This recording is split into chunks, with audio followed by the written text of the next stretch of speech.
Well, good afternoon, everybody.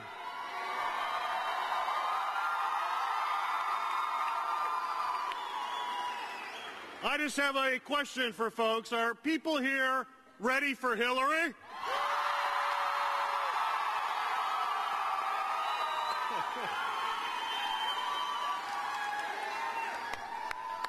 Well, I am certainly so honored to be on stage here with Hillary Clinton, who has been an incredible First Lady, an incredible United States Senator and Secretary of State.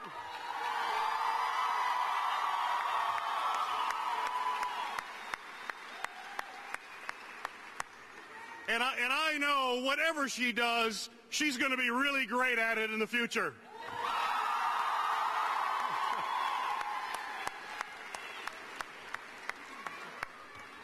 Well, Hillary, I just want to say how proud we are to have you here in the great state of Michigan, especially to be here at Oakland University. You know, Oakland University is a very special place to me. I just grew up down the street in Rochester for 5 generations.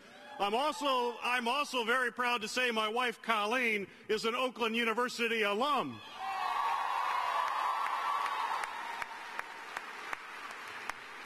And it's been a family affair. My brother-in-law graduated from here. My niece graduated from here. So it is a family thing. In fact, I was an adjunct professor here. I taught some business courses here at Oakland University. And a little bit of history. Actually, my father, who was a local reporter in Rochester, was at the very ceremony when Matilda Wilson signed over her estate to create Oakland University. And I can tell you firsthand, and I believe everybody here will agree with me, that Oakland University is a great American university, and we are so proud of it.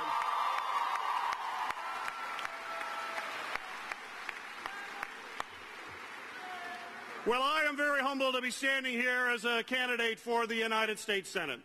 And I stand here very humbled as that candidate because of the person who has this seat right now. Senator Carl Levin, I believe, represents the very best of public service.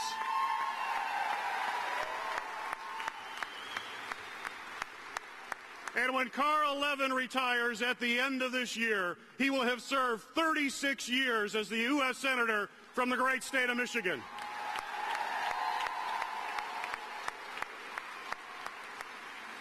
There hasn't been any piece of legislation, either major or minor, that Carl Levin not only has had his fingerprints on, but has had his whole hand. He has shaped the course of this country over those years. And I can go on to talk about his legacy. In fact, we will do that in December with a great event with the Michigan Democratic Party. But I hope you agree with me that probably the best way that we can honor this incredible legacy of this great public servant is that come November, we are going to elect a Democrat to the United States Senate. We are sending a Democrat to Washington.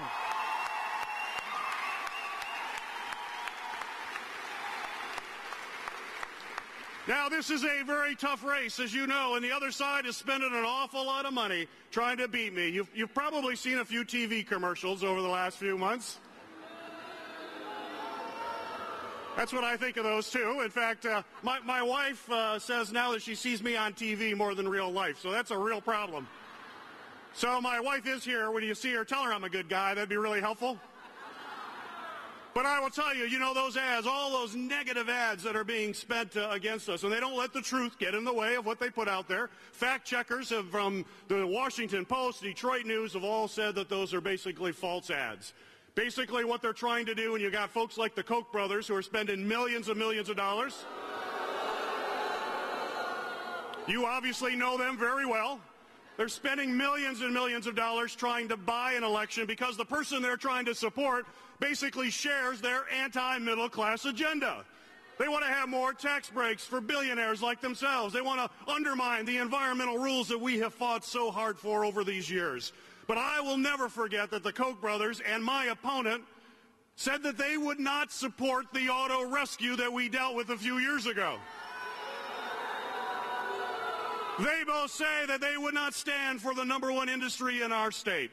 And I will never forget, as a congressman from this area and having Chrysler headquartered right here, when I met with the CEO and some of the key officials there right at the height of the crisis as we were heading down into the abyss. And he told me, as well as other folks that were there, he said, "Congressman, let me tell you, we are heading for bankruptcy. And we need an awful lot of cash to get out of bankruptcy. General Motors is doing the same thing. They're going to need even more cash. And the banks are not lending. You know, the financial markets were in crisis.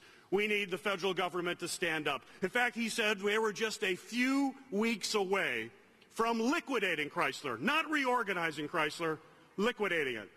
And as I looked in the audio or the group of folks, I don't know if they had heard their CEO tell them. The look on their face was that, oh my God, this life that we've had is going to disappear. As we all know, being part of auto families and our relatives that are part of that. I had visions of grass growing in the parking lot there in that Chrysler headquarters, padlocks on the doors, people unemployed, lives shattered. But I went back to Washington. I went back with my colleagues like Mark Schauer, and together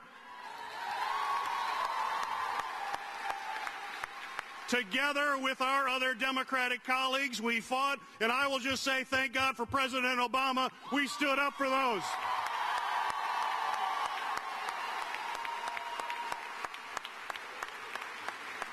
It is a great success story. Those companies are back, and the fact that my opponent for this U.S. Senate race was not there and said she would not be there, in my mind, that disqualifies her as a candidate for the United States Senate. So this race for the Senate to me is about the conversations that occur around the dinner table. To me and my Democratic colleagues, and certainly Hillary and Mark up here, we know those conversations are the most important conversations. The things that people that talk about, the families. And what are they? They want good paying jobs. They want to have the ability to have affordable health care. They want to be able to raise their children in safe neighborhoods and provide a good education. And when it's all said and done, after you've worked your whole life, you want to be able to retire with dignity. And ladies and gentlemen, that's what we stand for in this race. When it comes to fair wages, it's why we are fighting to raise the minimum wage to $10.10. It is time for a raise.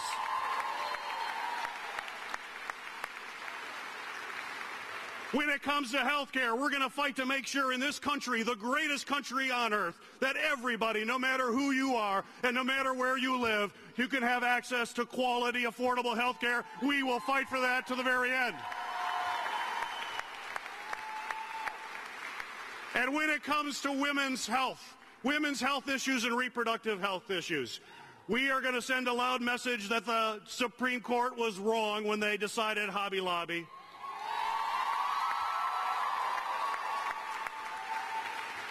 My opponent actually agrees with Hobby Lobby, but I hope you agree with me that I believe it is women who should be able to control their health care and not their bosses, not their bosses.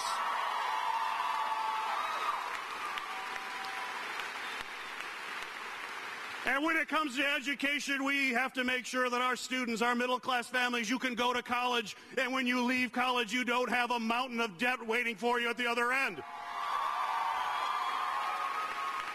We have to fund it. We have to increase Pell Grants, and when you have loans, you should be able to refinance those. It is unacceptable that you start life with those loans, and we are committed to changing that. And in summary, the final thing when it's all said and done, when you are a senior citizen and you're ready to retire, as Democrats, we will not let Republicans privatize Social Security or Medicare.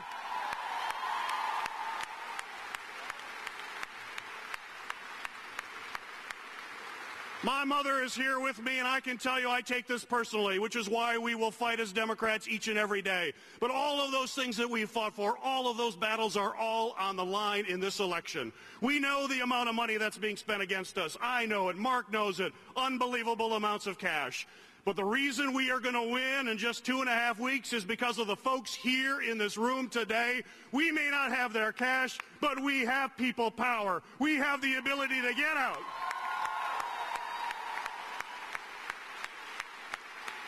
Knock on doors, talk to your neighbors, and what I'm going to ask when you leave here today, we have got folks that can sign you up. We need you to volunteer. We need you to put in an hour or two or more, whatever you can put in.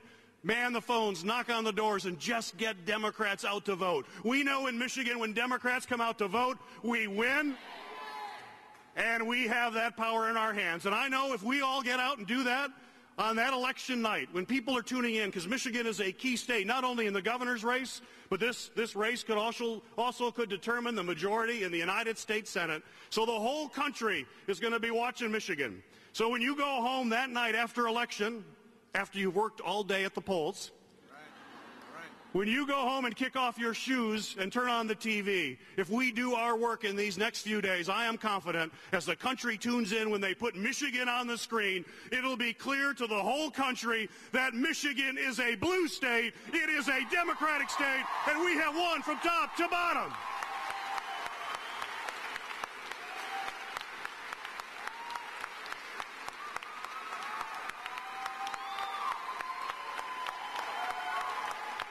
And I will tell you that I know that this next man that I'm going to represent will be there. I have known Mark Schauer for many years. I've known him back in my days when we were both in the state legislature together. We had the good privilege of serving together in the United States Congress. And I will tell you this about Mark. You will not find a more dedicated public servant, a man who could have done anything with his life, but decided that he wanted to give that life in the service of others. From working in community organizing to public service, Mark Schauer has been there for middle-class families and all those who aspire to be in the middle class. Mark has been that voice. He has been the voice that has not been there for others, and I am proud to introduce to you the next governor from the great state of Michigan, Mark Schauer.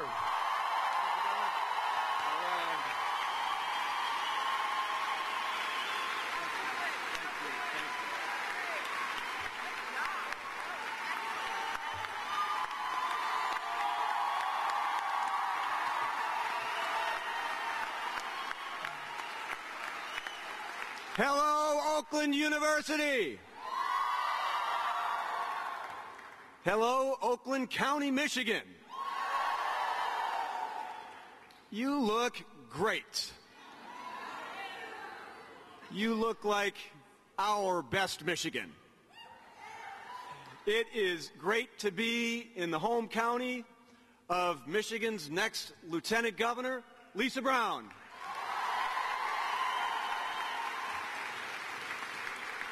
And it's great to be with the people who in 19 days will decide this election and the future and the direction of the state we love.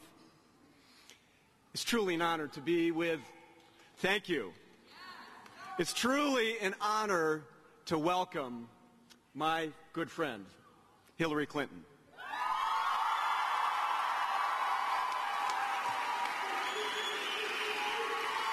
To the Great Lakes State,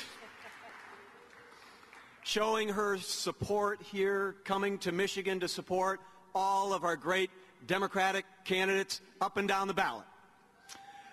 Now, Michelle Obama last week, Hillary this week, President Obama the final week. I think our friends are trying to tell us something, that Michigan matters, and that they're counting on us. They are counting on you to deliver over these final 19 days. You know, if we do our job, we will change the direction of our state. Now, I know Hillary. And she's dedicated her entire life to public service. She is an incredible inspiration to all of us, and especially to me. That's why I was proud to have her back beginning in 2007, when you had a project you were working on back then. And I'll never forget, Hillary, when you came in for me in 2008 to campaign for me on the banks of the Grand River in Delta Township near Lansing, when I beat out an out-of-touch Republican incumbent, and then I went on to Congress. Now, Hillary, with your help, I won back then, and on November 4th, I'm going to do it again.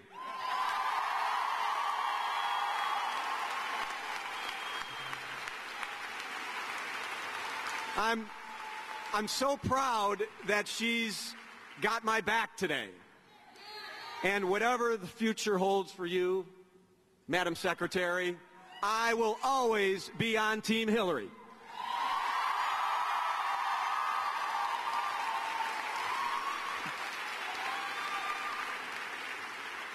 Now, friends, I am also very proud to stand here with each and every one of you. 19 days from Election Day. It is hard to believe. I remember when I started this campaign 15 months ago. Not many of you knew who I am or knew my story. And frankly, not many people gave me a chance. But today, we are dead tied in the polls, and we are on the verge of victory together. Now, as my wife, Christine, stand up. I want everybody to see you. That's the next First Lady of the state of Michigan, Christine Schauer. Now, as Christine can attest, I'm working my tail off every day because I know what's at stake, and this is it. And I'm just asking each of you to do the same thing, to give everything you have for the last 19 days of this campaign. We know that when Democrats vote, we win. So that is our job. That is our obligation. That is our responsibility to do together. We need people knocking on doors. I mean, sleep is not my highest priority these days, and it shouldn't be yours either. Skip bowling league, sewing club, and my sister quilting. Make some more phone calls. Our job is to make sure that Democrats vote on Election Day. Now, I don't want to be long because we want to hear from our good friend, but I just, these moments matter.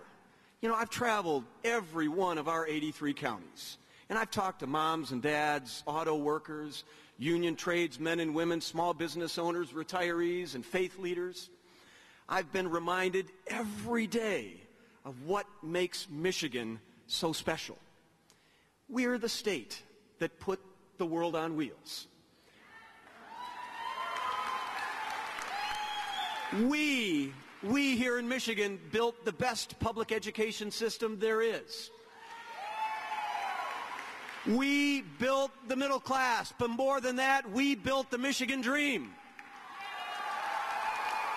And I know firsthand because I've lived it. I was raised in Livingston County. My dad, who is here with me, he was a teacher, a high school science teacher. My mom was a nurse.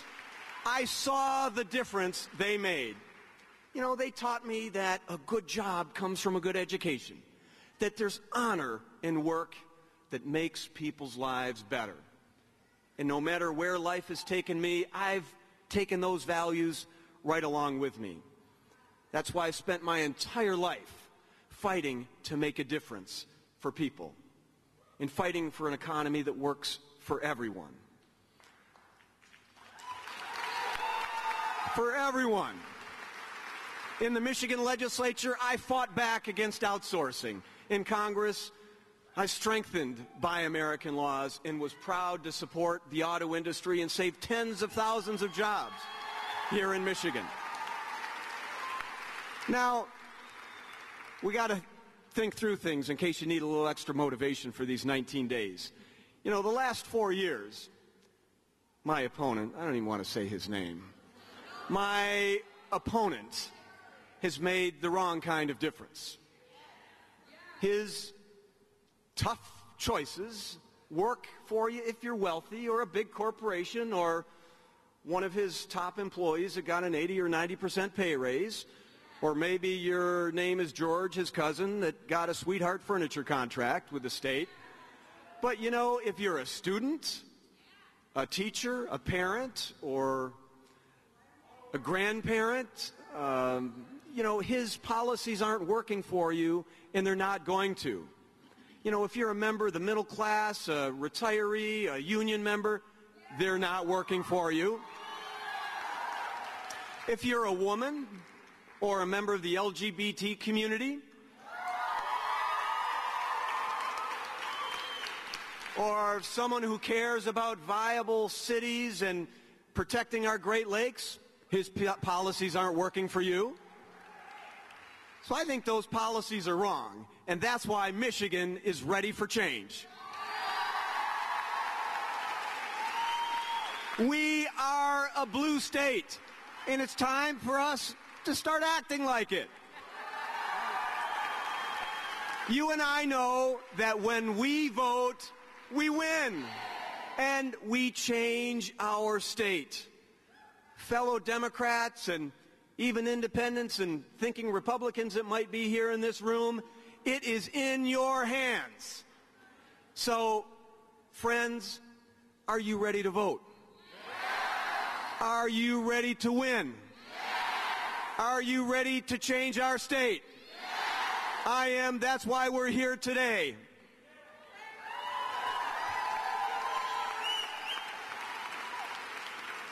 And that's why over these final 19 days, we are going to close the deal. We're going to finish the job. And yeah, I'm kind of in a fighting mode these days. We are going to deliver the knockout punch together. Let's knock them out. And that's why our friend Hillary Clinton is here with us today, to help us finish the job and help us deliver that knockout punch.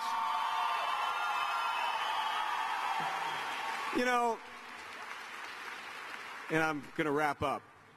Hillary has such an impressive resume. U.S. Senator, Secretary of State, First Lady, lawyer, mom, and grandmother.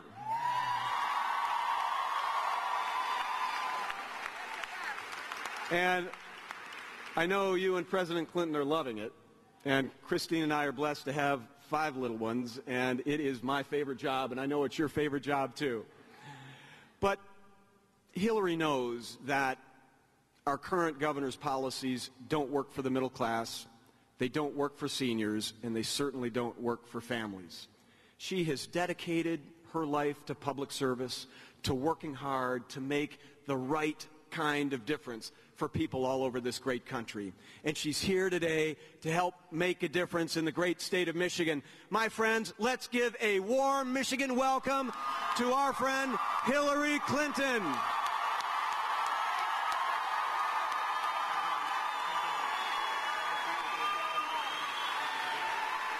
Thank you. Wow. Thank you all so much. It is absolutely a pleasure to be back in Michigan, to have a chance to spend this time with you.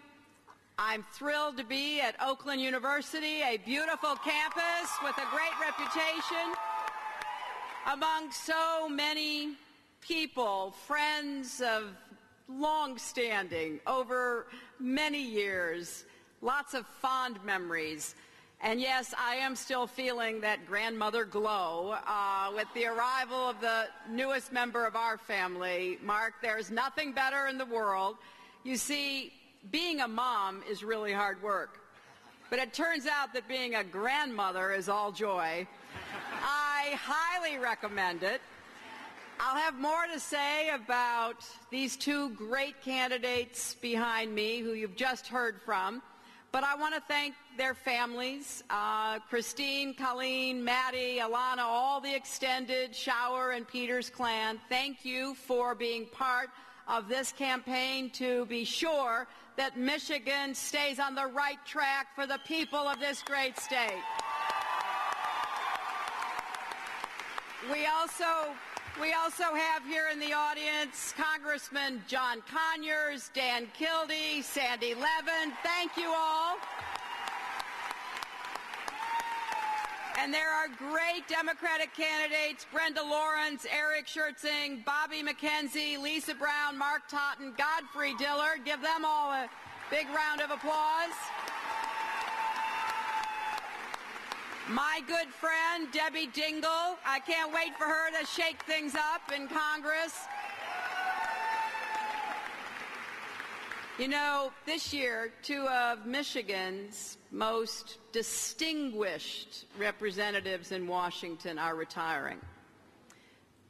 Debbie's husband, John Dingell, and your senior senator, Carl Levin.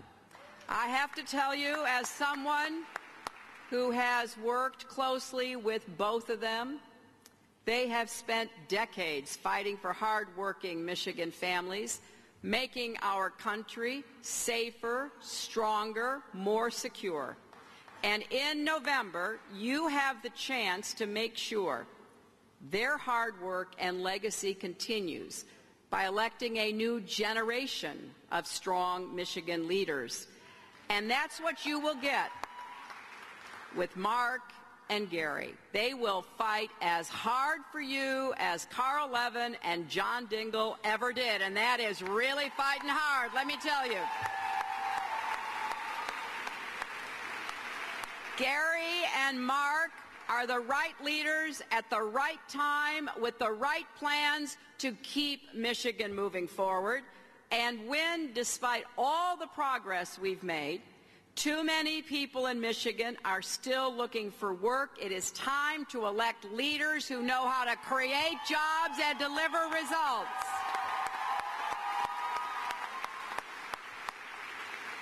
When education funding gets cut and your kids pay the price with rising class sizes and sinking quality, it is time to elect leaders who will put Michigan's children and young people first again.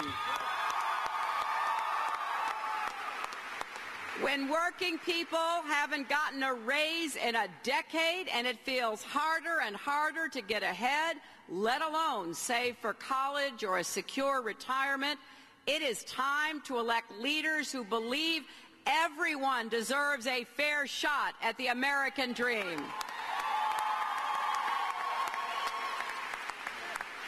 So it's time to elect Mark Schauer and Gary Peters as your next governor and senator. And that is totally up to all of you. Nobody else can do this. You know, throughout this campaign, both Mark and Gary have worked so hard. I remember meeting with Mark, good grief, 15, 16, 17 months ago. You understand what they stand for, what their values are, and the contrasts with both of their opponents. For both of them, it really does start with family. You heard it from each of them.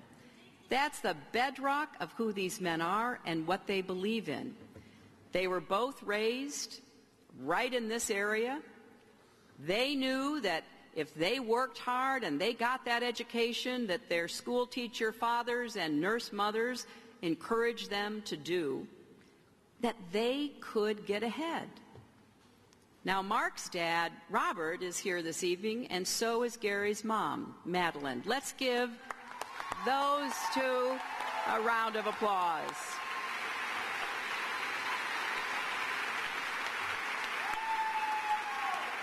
Now, I studied up on both of them, and the only real difference in their upbringing was that Mark played football and flipped burgers in Livingston County, and Gary played football and flipped burgers in Oakland County.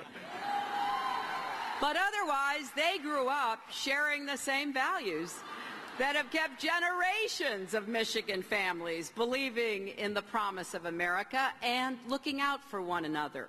You know, I wrote a book, about 20 years ago, called It Takes a Village. And I have to tell you,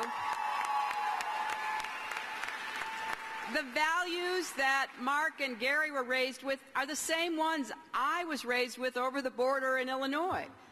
I learned from my dad, who came back from the Navy to run a small business, my mom, who channeled her own difficult childhood into a passion for helping others, especially kids. Our families taught us that the only direction that matters in life is forward. Never quit, never lose faith, and when you get knocked down, which you will, get right back up.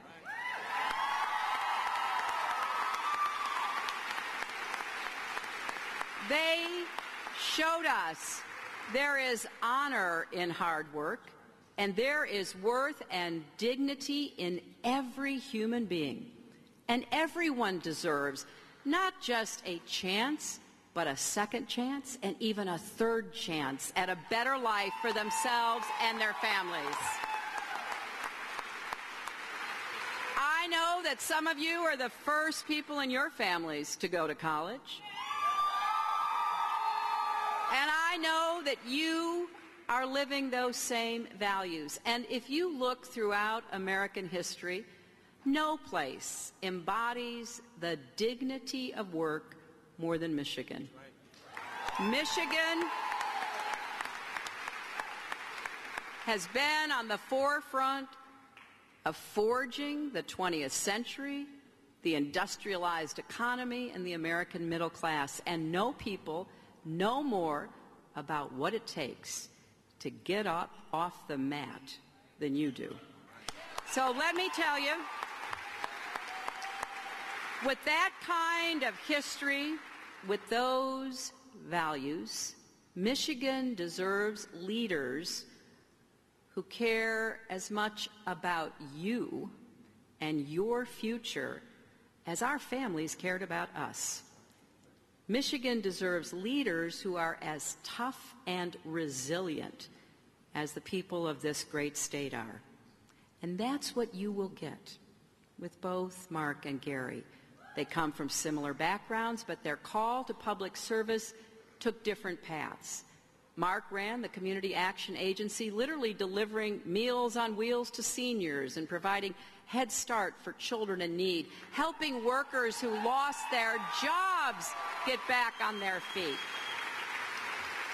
He served on a city commission in Battle Creek, learning what it takes to cut through bureaucratic red tape, grow small businesses. And as a state senator, he fought against outsourcing and even managed to convince a brake manufacturer actually to move jobs here to Michigan from Mexico. And so, when Mark ran for Congress, he was doing the same thing he'd always done, keeping up the fight for Michigan jobs and Michigan families. Yes, indeed.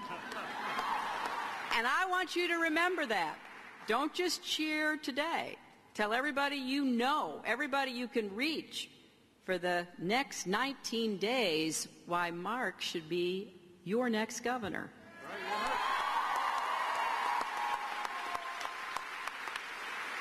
You know, Gary got there a different way. He followed in the footsteps of his dad, a World War II vet, signed up for the U.S. Navy Reserve, eventually rising to the rank of lieutenant commander.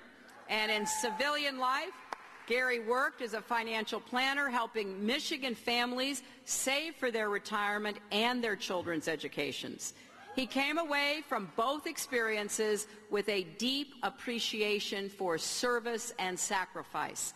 So after 9/11, he volunteered once again.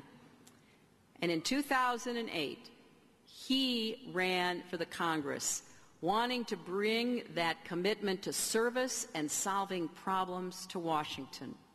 So both Mark and Gary were elected in the same year, and they arrived just in time to face one of the biggest choices of their lives.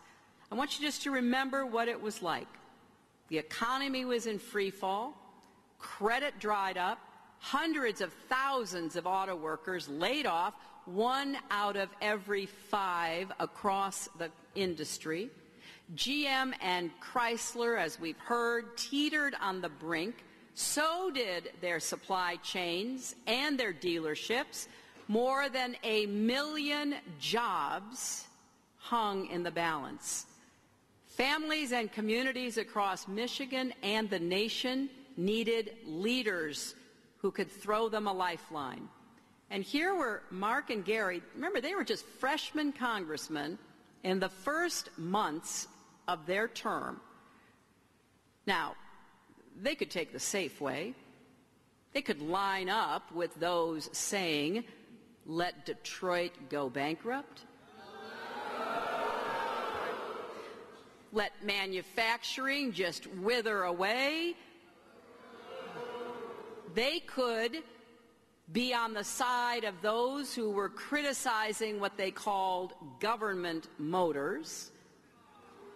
But remember, there are people, not to name names, running for these two jobs right now who were saying just that. And don't you forget it. They were willing to walk away from the people of this state, the jobs, the auto industry, the future.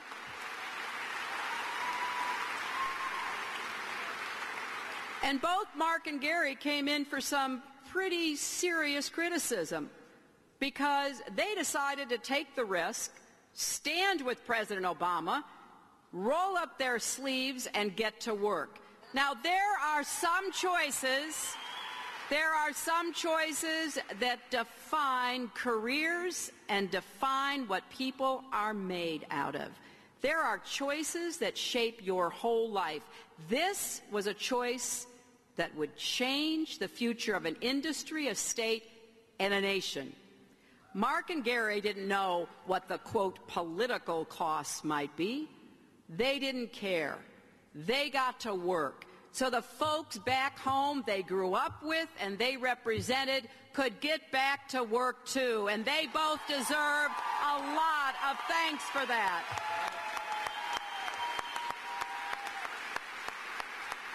You know, I know how easy it is in the midst of a hard-fought campaign when there's millions of out-of-state dollars flooding your airwaves, trying to rewrite history, trying to almost impose a state of amnesia on the voters of Michigan. It's easy to forget what was at stake and what these two men did. Mark personally pushed GM to keep the Chevy Sonic plant in Michigan. Gary helped bring production of the Ford Focus from Mexico to Michigan.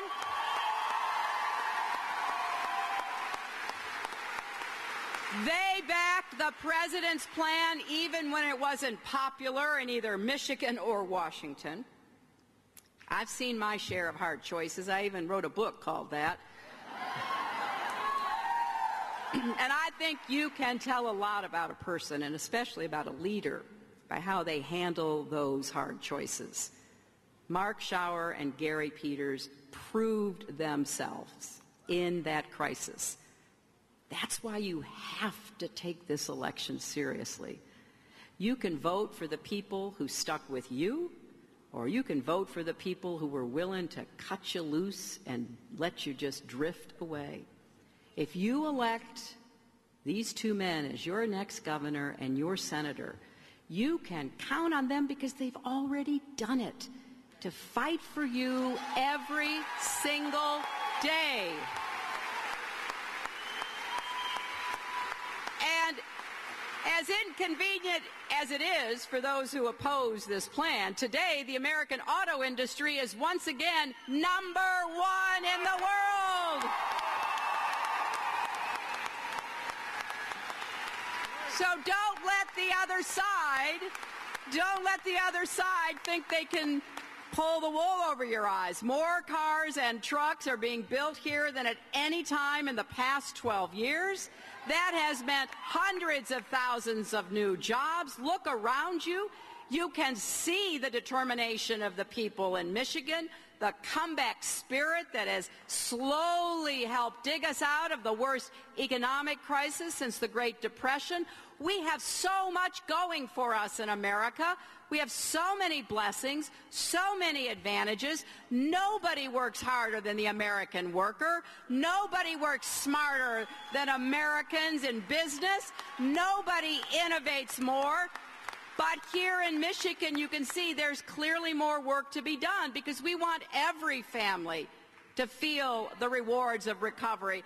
That's why this election is so important. We need leaders with a pro-family agenda who will invest in the things that matter to make sure our economy works for everyone. Now, that should sound like a no-brainer. After all, who's not pro-family? Well, ask yourself, why is Michigan cutting education funding instead of investing in the future of the young people of this state? If you send Mark to Lansing and Gary to Washington, these two sons of school teachers will put that right, I can guarantee you. They know it starts early with high-quality preschool all the way through university.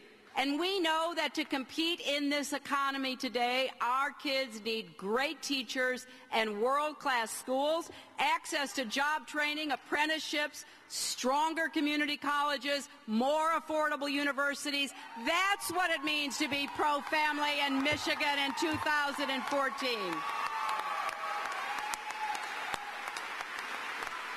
And let us remember, this is the state where Rosie the Riveter inspired a country. You now have leaders like Mary Barra cracking ceilings, showing there's no job a woman can't do.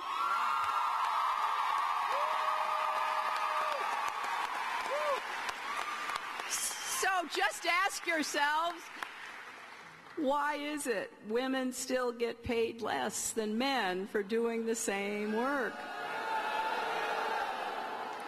Michigan women and their families lose thousands of dollars every year because of this wage gap.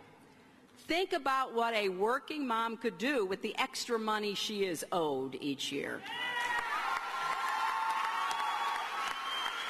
The groceries she could buy for her kids, gas for her car, maybe even a new car, a secure retirement, taking care of a relative who gets sick. Why, after American women have contributed so much to our economy over the past decades, do we still act as if it's 1955?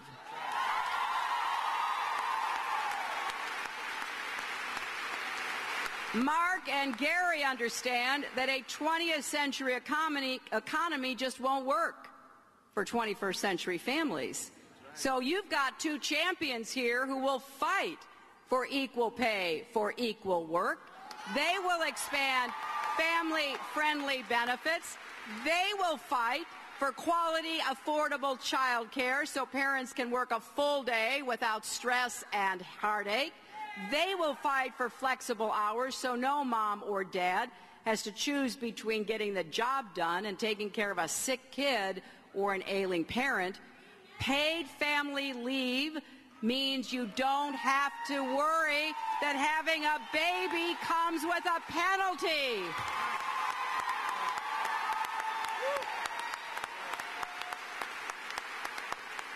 It's hard to believe we're one of the only countries in the world that doesn't understand that.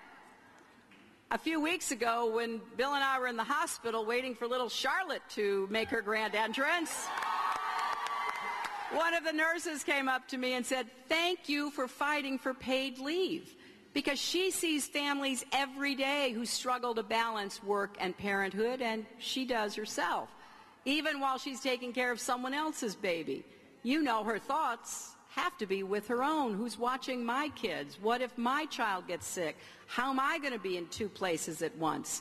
So if you send Mark to Lansing and Gary to Washington, they'll fight for those moms and dads and their kids to make sure they have a safe and secure upbringing.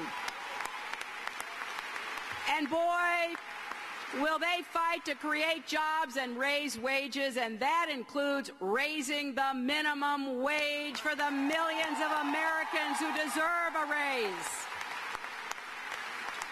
As you heard them say, Michigan is where the American middle class was born, and this is where it can thrive again.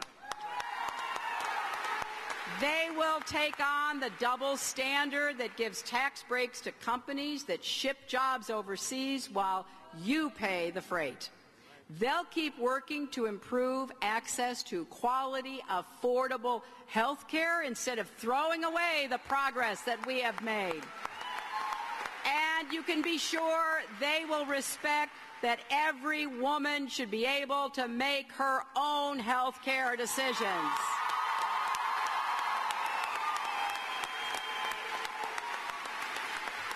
It's amazing It's absolutely amazing that the other side in these races believes that those decisions should be made either by bosses or politicians.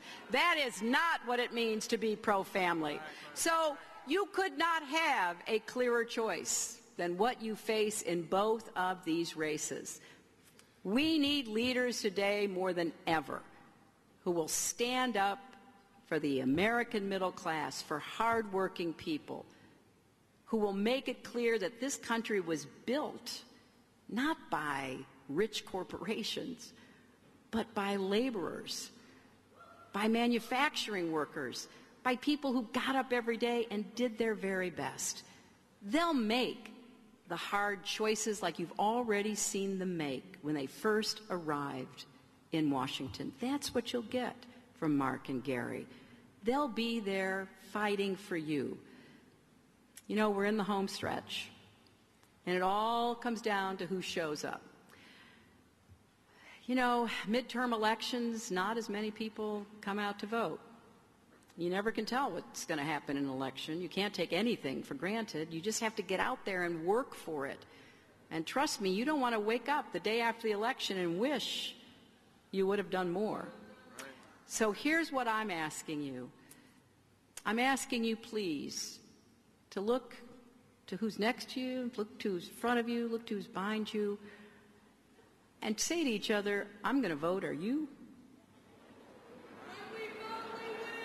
And when you vote, who else can you take to vote? How many more people can you get out to vote? Can you encourage your friends, your family, your neighbors, everybody that you can reach? Because if they turn out by voting absentee before or on November 4th, they will be voting, you will be voting for a better future. Not more of the same. Vote your hopes, not your fears. Vote your dreams. Vote the potential of this state. Vote for leaders who care about you, will go to the mat for you, will be on your side. Vote for Mark and Gary. Change the future. Thank you all.